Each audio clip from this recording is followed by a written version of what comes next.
모든 만물이 하느님께 이르는 길임을 밝힌 보편 박사 성대 알베르토의 11월 15일 축일을 진심으로 축하드립니다. 1200년경 독일의 유력한 귀족 가문에서 태어난 알베르토는 파도바 대학에서 아리스토텔레스 철학을 공부했고 24살 성모님의 발현을 체험한 계기로 도미니코에 입회했다고 전해집니다. 학문 전체를 아우른 탁월함으로 이미 생전에 보편 박사라 불렸던 그는 쾰른과 파리에서 강의하며 당대 최고의 스승으로 존경받았고 제자들 가운데에는 훗날 교회 박사가 된 토마스 아퀴나스도 있었습니다. 그는 이렇게 말했습니다. 사랑의 길, 곧 자애로움으로 하느님은 사람에게 다가오시고 사람은 하느님께 나아갑니다. 자선이 없는 곳에는 하느님이 머무르실 수 없습니다. 우리가 자선을 지니면 하느님을 지니는 것이니 하느님은 사랑이시기 때문입니다. 당대에는 새롭게 번역된 아리스토텔레스의 철학으로 많은 이들이 이성과 과학을 신앙의 적으로 여겼습니다. 그러나 알베르토는 주석을 달며 깊이 연구했고 신앙은 이성을 품을 수 있으며 진리 안에서 두 길은 서로를 비춘다고 보았습니다.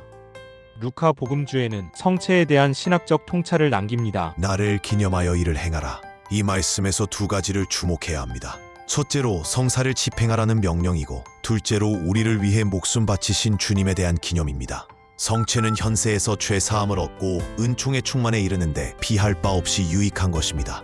이 성사는 생명나무의 열매이기 때문입니다.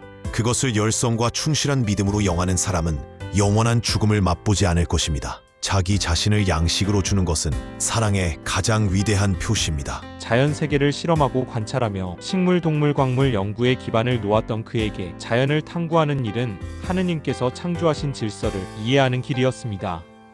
피조물의 법칙을 알아가는 과정이 창조주의 지혜를 더 깊이 바라보게 한다고 여겼기 때문입니다. 알베르토가 밝힌 이 길 위에서 토마스 아퀴나스는 신학대전을 완성했습니다.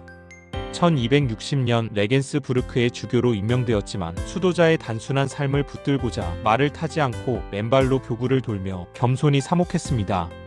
3년 뒤 주교직을 내려놓은 그는 다시 가르침의 자리에서 먼저 세상을 떠난 제자 토마스 아퀴나스의 신학을 변호하며 마지막까지 진리를 붙들었습니다.